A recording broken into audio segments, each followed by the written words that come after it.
were in Oregon, Oregon, right? Like yeah. you went up and then you came back. I mean, what is that draw? I mean, when you're coming back, are you saying I want to be in the neighborhood? I want to get back with the people and this get like try to explain that to people who have no idea. You know, it's crazy because this is saying that you could take the homie out the hood, but you can't take the hood out the homeboy. Yeah. And that's how it is, man. You know your roots, man. And you bounce out of town, they could take you to, because they send me out of town to stay out of trouble. Yeah. And I went out of town, I played ball, I did all that shit, man, but you come back and it ain't like you choose to get in trouble, man. It's just shit that just randomly happens.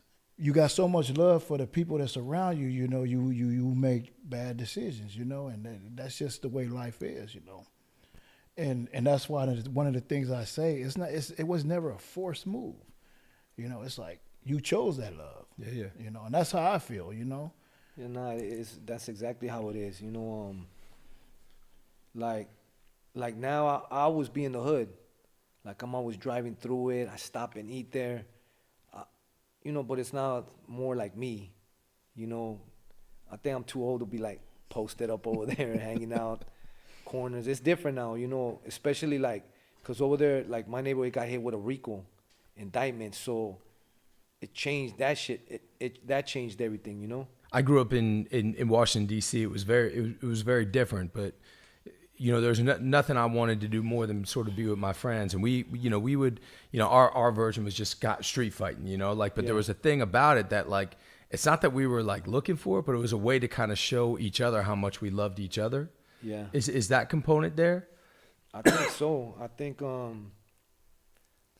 like a gang is like a family, and even in the family there's like a real family, there's problems, but let's just say you don't get along with your brother, but then some other guy comes and beats up your brother, you're on it. That's right. So it's the same like in the neighborhood. It's like you got so many guys, like there's little different groups and subsets and all these things, but a situation will happen and it like brings everybody together. So talk about that. Talk about like how can you give me an example of when you guys were youngsters where like violence, like sort of getting each other's back, however you want to look at it, but engaging in some sort of like physical violence together brought you as young men together.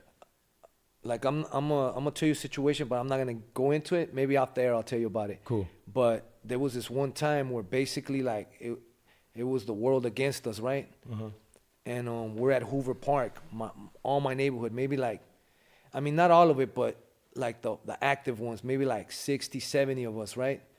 Hoover Park is on the corner of Hoover and Adams, and we're in there, and all these trucks and cars start pulling up on us, a lot of them, 20. Something like that, to come and get us. And it like this looked like that movie The City of Gods, Mm-hmm. when all the little kids pull their thing out. Mm-hmm. That's what it was. It was like 30, 40, 50 guns pointed at them. So it was like, oh shit, they just took off because we was just like, we're so united. And then we have different spots in the neighborhood. So that was one of our hangouts. Another one we had was on 39th and Vermont, and back of these apartments, because the homies lived in these apartments. So it's like we're moving as a unit that deep, that many cars, like, okay, now we're going to go to this other spot. And then, because my neighborhood was like divided between Southwest Police Department and Rampart. Mm-hmm. So then, now let's go on the Rampart side. So we'll go over there on 20th and Vermont.